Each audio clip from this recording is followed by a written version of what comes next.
Syedaralun diinformasikan per 20 Oktober malam sudah ada 31 anak di Aceh yang terdeteksi gagal ginjal akut.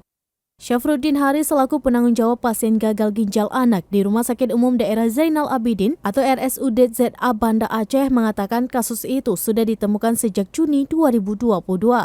Secara total ada 31 anak mengalami gagal ginjal akut yang dirawat di Rumah Sakit Umum Daerah Zainal Abidin. Sebanyak 20 diantaranya meninggal dunia. Saat ini ada 4 pasien yang masih menjalani perawatan. Pasien anak yang mengalami gagal ginjal akut di RSUD ZA sudah dalam kondisi berat. Keadaan itu membuat para pasien harus menjalani perawatan intensif. Sebanyak 50% dari pasien yang dirawat berusia 1 hingga 2 tahun. Namun ada pasien yang belum berusia 1 tahun.